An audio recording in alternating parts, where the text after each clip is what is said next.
I told you he cannot be here. He is a menace to this neighborhood. He's blocking public property. Arrest him immediately. I don't care if he claims this is his driveway. The HOA board member shrieked at the 3 deputies she called on me while I stood there in my own driveway, drinking coffee in my pajamas.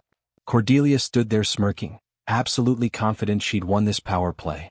What this suburban HOA dictator didn't know was that back in my home office, my engineering credentials and 8 years as a patent attorney qualified me to read every legal loophole buried in municipal code. My actual specialty? Finding the exact clauses that can destroy someone's entire authority with one well-placed document.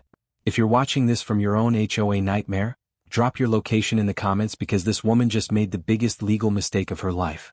She thought she was calling the cops on some regular suburban guy. She had no idea she just declared war on someone who'd spent 8 years dissecting million-dollar contracts and weaponizing documentation better than most lawyers. Let me tell you how a simple parking dispute turned into federal wire fraud charges, $67,000 in recovered stolen funds, and a 22-year prison sentence. Smash that like button because this takedown is legendary. 6 months ago, I bought this end-unit townhome in Meadowbrook Commons, one of those gated North Carolina communities where every blade of grass is manicured and the monthly HOA fees cost more than most people's rent. The artificial scent of fresh mulch mixed with the constant hum of sprinkler systems keeping everything unnaturally perfect. I'm Garrett Wolfson, 44, mechanical engineer from Chicago. But here's what nobody in this suburban paradise knew. I spent 8 years as a patent attorney dissecting million-dollar contracts and finding legal loopholes that could destroy entire companies. My recent divorce, 18 brutal months of legal warfare, taught me how to weaponize documentation better than most lawyers. I moved here thinking I'd escaped courtroom drama forever. Then I met my neighbor from hell. Cordelia Blackstone, 52, HOA Architectural Review Board chairwoman and self-appointed neighborhood dictator. Picture this. Platinum blonde bob that probably costs more than my car payment, designer athleisure uniform, and a leather portfolio she carries like a weapon. Lives in the premium corner lot, drives a pearl white Lexus she treats like a throne on wheels. This woman measures fence heights with a laser level at 6 a.m. Not joking. She photographs violations before most people know what day it is. The sharp chemical bite of her expensive perfume announcing her presence like a warning siren. My driveway situation. Standard single-car setup 18 feet from garage to sidewalk. According to my property survey, when I park my practical Subaru after grocery runs, the rear bumper extends about 14 inches into the public easement, which is exactly what public easements are designed for. Knowledge nugget. Public easements exist specifically to accommodate normal vehicle overhang. HOA covenants legally cannot override municipal parking regulations established by city planning departments. 5 minutes after unloading groceries, Cordelia appears like a suburban vulture. That vehicle violates our community aesthetic standards, she announces without introduction. It's my driveway, I reply calmly, my legal training kicking in. Property lines are clearly marked. Section 14.7 requires complete containment within designated areas. Here's where my contract expertise lit up like Christmas morning. She's citing a covenant section that doesn't exist. I'd read every page of our HOA documents during closing. But instead of calling her out immediately, I decided to let her hang herself with her own rope. This woman actually pulls out her phone and calls the sheriff standing on my property, reporting me for parking at my own house. I need deputies immediately for a neighbor refusing to comply with residential regulations and blocking public right-of-way. 20 minutes later, 3 sheriff's deputies arrive looking confused about what crime they're investigating. Sergeant Rodriguez examines my property survey, checks municipal codes on his tablet, measures the easement himself. His verdict? No violation of any parking ordinance, ma'am. Public easements are designed for this exact purpose. Cordelia's face turns an interesting shade of purple as her authority crumbles in front of witnesses. But then she makes the mistake that would destroy her. Leaning close as officers leave, she whispers, "This is exactly what I warned the board about when they started accepting applications from people like you. People like me." The metallic taste of pure rage mixed with something else. Opportunity. See, when someone shows you their true character, believe them. And when they do it while discriminating based on assumptions about your background, they've just handed you enough ammunition to level their entire kingdom. That night, I opened my laptop and started what would become the most thorough legal investigation of my career. Cordelia thought she was dealing with some regular suburban guy who'd fold under pressure. She had no idea she just declared war on someone who destroys people like her professionally. Cordelia's first mistake was thinking paperwork would intimidate someone who'd spent 8 years analyzing million-dollar contracts. Her second mistake was moving this fast. I'm enjoying my morning coffee when certified mail arrives. 18 pages of formal HOA violation citations. Parking position. Grass allegedly 0.2 inches over regulation. Mailbox flag at improper angle. Trash cans visible 37 minutes past pickup time. This woman had been photographing my property like she was documenting a crime scene. But here's where my legal training started tingling. She's citing HOA covenant sections that simply don't exist. Section 14.7? There is no Section 14.7 in our documents. Then I notice something that makes my patent attorney brain light up like Christmas morning. Professional aerial drone photography attached as evidence. Crystal clear shots taken from directly above my property without any permission whatsoever. Back in Chicago, I'd seen million-dollar lawsuits built on exactly this kind of privacy violation. Drone surveillance over private residential property without consent? That's not just inadmissible evidence. It's a criminal violation of state privacy statutes and FAA airspace regulations. 6 hours later, I filed a municipal complaint with photographic evidence of her unauthorized aerial surveillance, complete citations to North Carolina privacy protection laws, and a formal request for immediate enforcement. By 4 p.m., the city delivers a cease and desist order to our HOA board demanding immediate compliance with residential airspace regulations. Cordelia's expensive spy operation, permanently grounded. But this woman doubles down like a true suburban dictator. Next morning, I'm on a client video call when code enforcement knocks. Apparently, Cordelia has reported me for operating an unlicensed business and maintaining unpermitted structures. Her complaint describes my home office as a commercial operation violating residential zoning. Miguel, the inspector, seems genuinely confused. Ma'am called about unauthorized business operations. You running some kind of factory in here? I hand him my organized folder containing property survey, building permits, and zoning compliance certificates. Everything labeled and indexed because that's how engineers organize evidence. Miguel measures my shed, examines my office setup, reviews all documentation. His assessment takes exactly 15 minutes. Sir, everything's completely legal and properly permitted. This complaint appears to be. He pauses diplomatically, retaliatory in nature. False reporting to code enforcement carries municipal penalties. That afternoon brings Cordelia's nuclear option, an emergency architectural review board hearing. She's assembled her 2 board allies, prepared a 47-slide PowerPoint titled, Maintaining Community Standards, and invited the entire neighborhood to witness what she assumes will be my public humiliation. Cordelia launches into theatrical mode. We're addressing flagrant violations threatening our property values and community aesthetic integrity. Professional charts comparing my property to premium neighborhood standards. Photos of my car from 17 different angles. Precision measurements of my grass height. A timeline documenting my pattern of non-compliance. She presents a petition demanding my immediate compliance. Except my legal eye immediately spots that half these signatures look suspiciously similar. Same pen, same handwriting pressure, same letter formations. This woman forged neighborhood signatures to support her harassment campaign. When my turn comes, I stand with a single manila folder. Board members, I'd like to present the original developer covenant from 2020, specifically Section 12.3, which grants grandfathered parking rights to all existing conforming structures. I place certified copies before each member. Current restrictions were added in 2022, 2 years after my driveway was constructed to original developer specifications. My surveyor, professional guy named Frank who'd worked the original development, steps forward with timeline documentation. 3 other board properties have identical parking configurations to Mr. Wolfson's. The room goes silent as board members realize Cordelia never researched the legal foundation for any of her complaints. Board Chair Robert Chong shifts uncomfortably. Mrs. Blackstone, did you verify the legal basis before filing these citations? Cordelia's confident smile melts like ice cream in July. Vote 4-1 against Cordelia with formal censure for frivolous harassment through administrative abuse. But Cordelia isn't finished.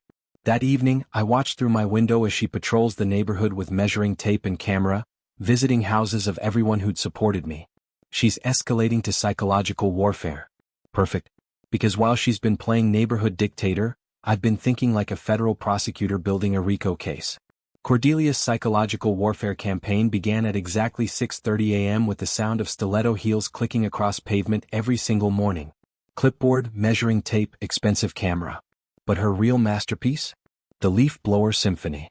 This woman had somehow obtained my work schedule and weaponized lawn maintenance against my engineering career.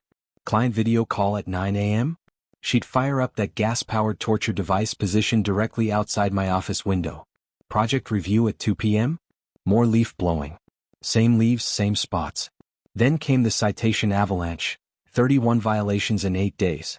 Each citation, escalating $50, $75, $100 daily penalties totaling $1,350 within 30 days. All on official HOA letterhead. Here's where my patent law background started screaming red alerts. She was using board stationery without authorization. Document fraud that had cost executives their careers in my Chicago days.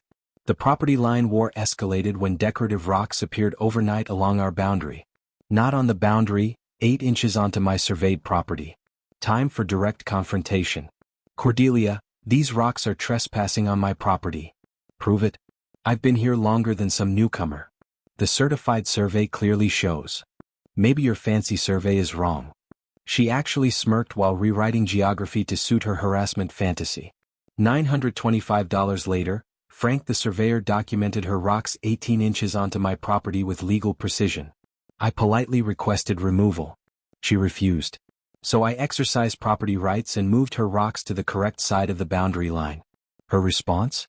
Called 911 claiming I'd stolen landscaping materials. Sergeant Rodriguez arrived looking like a man questioning his career choices. Ma'am, this is the 4th time this month. You cannot steal property from your own land. But those are my decorative rocks, which you placed on his property without permission. That's trespassing, not decoration. But here's where Cordelia's campaign backfired spectacularly. My neighbors started sharing their own survival stories. Romesh showed security footage of her placing rocks on my property at 5:47 a.m. Wilhelmina offered ring videos of dawn driveway measurements. Dr. Martinez documented her measuring his fence while he attended his mother's funeral. Then came the real shock from an unexpected source.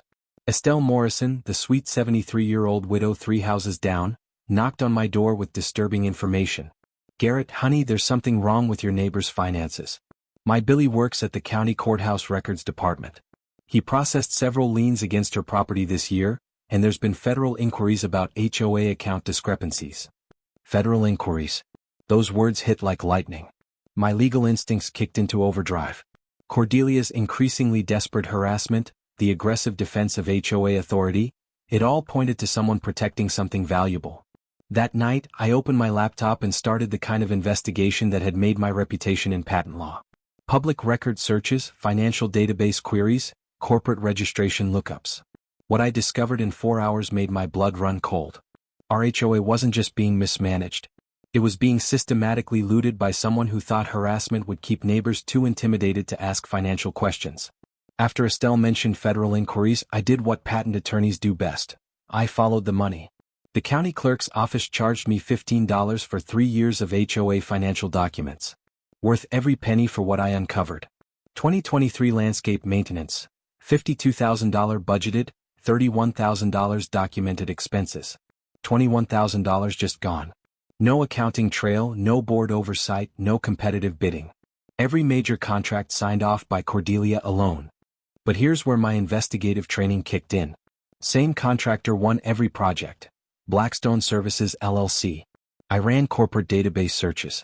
Blackstone Services registered to Devon Blackstone, Phoenix, Arizona. No North Carolina business license, no landscaping credentials, no insurance coverage. Just a paper company sharing our treasurer's last name. The beautiful criminal irony became clear. Every time residents questioned HOA expenses, Cordelia would launch harassment campaigns. My parking persecution, Dr. Martinez's fence citations, the Thompson family's chalk art violations. All strategic diversions from systematic theft. She'd been robbing 51 families while terrorizing them into financial silence. Bank records painted the complete picture. Large HOA payments to Blackstone Services immediately followed by electronic transfers back to accounts linked to Cordelia's personal finances. Classic money laundering through family business fronts. Total theft calculation made me physically sick. $67,000 stolen over 30 months through fraudulent maintenance contracts. Each household unknowingly paying an extra $1,314 annually to fund Cordelia's family embezzlement operation. The smoking gun came through municipal transparency requirements. Email records between HOA officers and outside parties. Subject: Carolina Project Adjustment Urgent. Devon to Cordelia. Sister, that neighbor engineer asking questions. Maybe time to wrap up the Carolina gig. Her response chilled my blood. One final score. Creating major sinkhole emergency requiring $18K immediate approval. Then we disappear. They planned another massive theft while actively harassing me to prevent discovery. Wire fraud across state lines. Mail fraud through postal invoices. Criminal conspiracy between family members. The federal prosecutors I knew would fight over a case this airtight. But then I found the message that guaranteed they'd both die in federal prison. Devon's final email. Sister, if that neighbor gets too close to our operation, remember we discussed permanent solutions to persistent problems. The metallic taste of shock mixed with pure terror. They weren't just stealing money.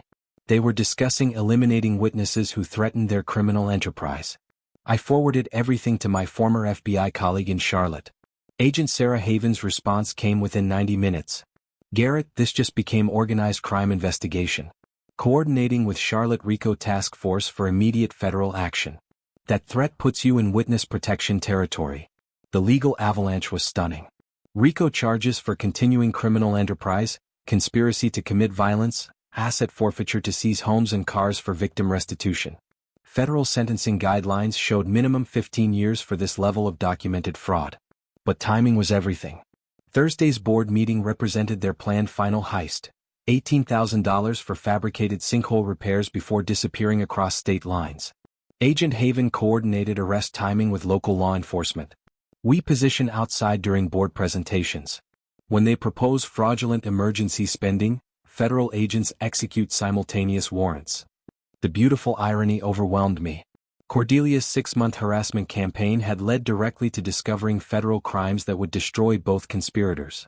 Wednesday evening, my home office transformed into federal prosecutor headquarters. 2 monitors glowed with financial spreadsheets showing money trails that would destroy lives. Agent Haven arrived at 8 p.m. carrying federal arrest protocols. Garrett, this is prosecutorial gold. Wire fraud, RICO conspiracy, witness intimidation with video documentation. I could teach federal crime seminars using your case. She spread sentencing guidelines across my coffee table. Wire fraud alone, 20-year maximum. RICO enterprise charges, another 20. Conspiracy with threats of violence, potential life sentences. Devon's looking at 15 minimum even with full cooperation. Cordelia faces 25 to life as criminal enterprise leader. Thursday morning brought spectacular desperation. At 6:15 a.m. I smelled burning paper drifting through my window. Cordelia was frantically feeding documents into her backyard fire pit, destroying evidence in broad daylight. Neighbors called the fire department within minutes. Watching firefighters confiscate her partially burned HOA financial documents while she screamed about property rights was beautiful karma. Federal obstruction charges just got added to her growing resume. 2 hours later brought her most personal attack yet. Fresh graffiti across my garage door in dripping red paint. Federal snitch. Get out. Security footage captured Cordelia in dark hoodie at 4:23 a.m. vandalizing property while federal agents prepared her arrest warrants. But her real desperation showed when I discovered unauthorized cameras aimed at my house. Not just property line surveillance. These recorded directly through my windows into private living spaces. When Sergeant Rodriguez arrived, he looked exhausted. Ma'am, you cannot record inside neighbor's home without consent. This is criminal voyeurism.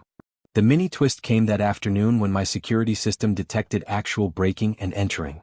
2:47 p.m. forced entry attempt at back door. Cameras captured Cordelia with professional lockpicks trying to break into my house on the very day of her planned federal arrest. Evening descended on Meadowbrook Commons like the calm before a perfectly orchestrated storm. 6:30 p.m. federal agents positioned in unmarked vehicles around our community center while Cordelia made final preparations for what she believed would be her greatest theft. Agent Haven checked in from surveillance position. Target approaching community center with large portfolio and confident demeanor. She genuinely believes tonight's fabricated emergency will net $18,000 before disappearing. Inside, the community center buzzed with record attendance. 67 residents packed every available seat while local media set up cameras. Board President Robert Chong called the emergency session to order with obvious nervousness. "We're here to address urgent financial matters requiring immediate community attention." Cordelia stood confidently, completely unaware that federal agents were positioned outside with arrest warrants. "Fellow residents," she began with practiced authority, "we face catastrophic infrastructure emergency requiring immediate action to protect our property values and community safety." Her PowerPoint presentation was criminal fraud in real time. Fake geological surveys, stolen photographs from Arizona websites, fabricated engineering reports from companies that didn't exist. Professional quality deception demanding immediate $18,000 authorization for emergency repairs that would never happen. Blackstone Services has provided emergency assessment requiring immediate board approval before property damage becomes irreversible. But board member Patricia Rodriguez asked the question that triggered everything. "Mrs. Blackstone, this geological photo appears to show Arizona desert landscape, not North Carolina soil composition. Could you explain the geographic discrepancy?" Cordelia's confident mask cracked. "These are certified assessments requiring immediate action. We cannot delay emergency repairs for bureaucratic questioning." The metadata shows this image was downloaded from Arizona Department of Transportation website yesterday. Complete silence as 67 residents realized they were witnessing attempted fraud with fabricated evidence. That's when Agent Haven entered with federal arrest team. "Cordelia Blackstone, you're under arrest for federal wire fraud, conspiracy, embezzlement and racketeering." The room exploded. Residents shouting, cameras recording, federal agents moving with professional precision as handcuffs clicked around wrists that had signed fraudulent contracts for 24 months. "You have the right to remain silent. Anything you say can be used against you in federal court proceedings." Cordelia's face transformed through confusion, denial, rage, and pure terror as federal charges were read aloud. "This is federal persecution. I've committed no crimes. That engineer orchestrated this entire conspiracy." Agent Haven's response was devastatingly professional. "Ma'am, we have documented evidence spanning 18 months, including email coordination with your brother for systematic embezzlement. Tonight's attempted fraud represents final criminal count." But the moment that defined perfect justice came as federal agents escorted handcuffed Cordelia toward the exit. She looked directly at me with pure hatred and screamed, "You destroyed my life. People like you don't belong in communities like this." I stood up, approached the microphone, and delivered the line I'd been preparing for 6 months. "Ma'am, you were right about one thing. People like you, federal criminals who steal from families and threaten witnesses, don't belong in any community. That's why you're going to federal prison." The room erupted in thunderous applause as residents realized their systematic tormentor was being arrested for crimes that would end her freedom permanently. Through community center windows, we watched her placed into federal vehicle while Agent Haven addressed assembled residents. "Citizens, this investigation recovered evidence of $67,000 theft from your community over 30 months. Federal asset seizure and insurance claims will recover approximately 98% of stolen funds within 60 days. Dr. Martinez stood up with tears in his eyes. "Agent Haven, how long will she serve in federal prison?" "Sir, federal sentencing guidelines for this level of documented financial fraud typically result in 15 to 25-year sentences. With racketeering enhancements, she'll likely die in federal custody." Resolution 28:30-30:00. 60 days after federal arrests, our community had transformed from crime scene to healing sanctuary. Cordelia pled guilty to avoid trial, receiving 22 years in federal prison without possibility of parole. Devin received 15 years after full cooperation with prosecutors. Federal asset seizure recovered $89,000 from their properties, vehicles, and hidden accounts. Combined with insurance payouts, every stolen dollar returned to families with additional damages for legal costs. Our monthly HOA fees dropped 30% due to recovered funds and elimination of fraudulent expenses. But the real victory was community healing. The morning after arrests, I walked outside to find my driveway decorated with thank you cards from grateful neighbors. Children's drawings showing federal agents arresting the mean lady. Homemade cookies with notes reading, "Thank you for saving our neighborhood." 3 months later, I was unanimously elected HOA treasurer with mandate for complete financial transparency. We implemented quarterly independent audits and public financial reporting that became model for municipalities statewide. Our neighborhood became a case study for preventing residential fraud. The Meadowbrook Community Recovery Fund, established using federal penalty money, provides financial literacy workshops and legal assistance for residents facing housing disputes. But my favorite transformation involves the empty lot where Cordelia's house once stood. Federal asset forfeiture sold the property to Community Land Trust. We converted it into a memorial garden celebrating integrity and mutual protection. Plaque inscription reads, "In memory of trust restored through neighbor protecting neighbor." 6 months after sentencing, I received unexpected certified mail from correctional facility. Handwritten letter from Cordelia acknowledging wrongdoing. "Mr. Wolfson, you did what someone should have done years ago. Held me accountable for actions that hurt innocent families. Federal prison is teaching me consequences I never faced before." My consulting practice now helps communities across 3 states investigate suspected HOA fraud. Legal victory became professional purpose. Most importantly, Meadowbrook Commons evolved from crime scene to sanctuary where families thrive without fear of financial predators. The taste of morning coffee now mixes with satisfaction rather than rage. My driveway remains exactly where it always belonged, 14 inches into public easement, completely legal, perfectly positioned. Where federal criminal once called police for legal parking, grateful neighbors now wave and smile during morning routines. Perfect irony delivered through federal justice. Thanks for watching. If this story had you cheering, smash that like button and drop your wildest HOA story in the comments. Subscribe for more justice served cold, because next week, I'm sharing how one grandmother's smartphone investigation exposed $400,000 contractor fraud using nothing but public records and small-town determination. Until next time, remember, documentation beats intimidation every single time.